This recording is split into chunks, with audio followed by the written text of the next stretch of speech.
Go out in the woods, gonna find some animals.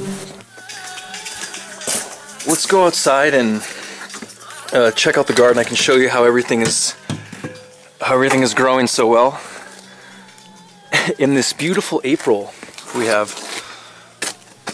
Actually, it is beautiful, and I really, it's tough because I ended up buying a bunch of trees to plant while I was back here, and I was hoping to plant them before I left for the talk in Washington, D.C., the Take Back Your Health conference, which is taking place on the 26th through the 28th. I think those are the dates. I'll be speaking on the last day, and it's the talk is about growing paradise, paradise creation, positive co-creation. Now this is what we're dealing with, though, weather-wise up here. I had so many plans to plant stuff, and I bought all these Jerusalem artichokes in France, and now I was going to plant them all like in these mounds that I was going to build. And many times in April, it's beautiful out. Like, really, this could be sunny right now. There could be grass growing. All the trees could be budding out, having flowers. But the way it's been, everything has stayed really dormant. This is kind of like a terrace here. It catches, and then there's the road, and then it drops down to my parents' place. I'd like to put another few mounds through this front piece here. But once this all comes in, it's just, there's a lot of competition with grass, and the grass does grow back very quickly. But it's looking good. Let me put this in my pocket. Here's the grapes. You can see how lush and how beautiful the leaves are right now. It's the apricot tree. This actually looks really good. These were all the Nanking cherries that got beat up really badly. Really sad. Here's the June berries. This is kind of like walking up the pathway. Really nice June berry here. Let me see how this looks. And here's a really beautiful plum. There's another nice plum back there. There's a really big oak and some birch. And there's a nice clump of birch back there. And then I have a lot of small trees planted in this valley back here. There's a beautiful, these are Nanking cherries. This is a black cherry that has grown so incredibly fast. I swear, like in the past 2 years, it has tripled in size. It was very small. It has grown so quickly. The Nanking cherries, these have grown so fast too. I mean, already that tip right there is probably 9 feet. That's weird. That's really weird.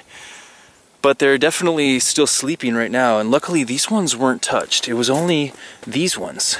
And these ones I planted with wood chips. I had a really nice bed of wood chips with these. These I didn't. It's very interesting. There's more hazelnuts mixed in back there. They're still kind of small. There's like a hazelnut back there. There's a hazelnut back there. And then there's a lot of these ironwoods that have been clumping up. And because I took out a lot of poplars in here, and then I made these hugel beds all the way through, and this week I was planning to get a big load of fill dirt and fill that all in and plant everything. Plant all the trees, plant all the Jerusalem artichokes and all the seeds that we exchanged at the Sepp Holzer event. I mean, that was totally my plan. Here are the currants. The currants are the first ones to bud out usually in the springtime, along with the gooseberries, and they're waiting. They're there, but it's going to be a little while. But this is so, I was really fortunate with these. These got big really fast. And this could have ended up being small little sticks still, because I have a lot of currants that stayed very small. But because I was running out of soil, I was putting logs down underneath here and then covering it. And then I planted these currants on top. So they were not only absorbing all the water coming off the greenhouse, but it was being held really nicely down in the pocket. And then it would all just kind of slowly leak out. This is where the guys come out. That's their house right now. I think they've got a door in the back usually too, but this is always used. But they're definitely chilling out today. I haven't seen any tracks. There are some deer tracks still. This is a really nice choke cherry, I think. I transplanted it from my parents' backyard, it wasn't getting enough sun. This is a really pretty cherry. It's definitely a pie cherry. I'm not sure what the name is. I usually, you know, it's really bad. After a while, it doesn't even matter. Yeah, I really envision covering the whole back of the dome with soil, like a really large mound, and then planting everything in the back there. Even almost up to the, you can kind of see like that line that goes, if that was all covered with soil, that would be so cool. And I think it would really help with insulation too, because it does give off a lot of heat in the wintertime. From the inside, it radiates that heat out, and it just goes right into the air when we could trap it into more soil. And plant maybe some American persimmons in there. And then they would just totally wrap around and hug the greenhouse. Check this out, the birds are loving this. The birds are loving this. They are in here so much. I hope they're not building nests, really. I'm a little scared that they might be building nests, because I need to cover this up with soil to plant it, and I don't know, maybe I can wait till everything hatches, like in, maybe I could do a big thing in July. I'm not in a huge rush now. I mean, I don't know what to do with these trees. Let's check the birch sap. Oh, that's cool. Not very much, but it's in there. Yeah, I'm kind of confused about this stuff.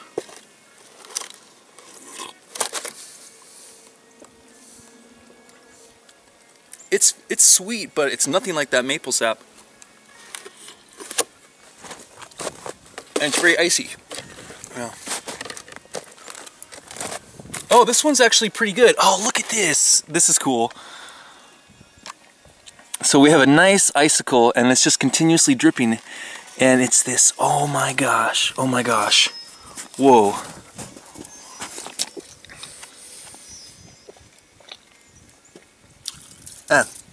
Super cold. And there might be some snow in there too. It's not very sweet. Wow, super cold. Oh gosh. You know, God, you feel sometimes you just look so rough. You just want to be real, and you're doing gardening stuff, you know, so you can't expect to be super polished all the time, but yeah. Even if it's winter right now, it's still so beautiful outside, and it's so nice with the birds, listening to the birds, and I can even unplug the fan. There's still bubbler going, but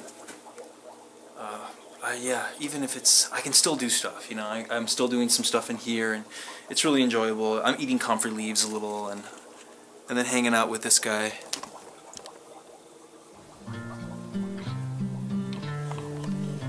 It's something that a lot of people don't get to experience, and even if it can seem like a strange way to spend a few weeks for some,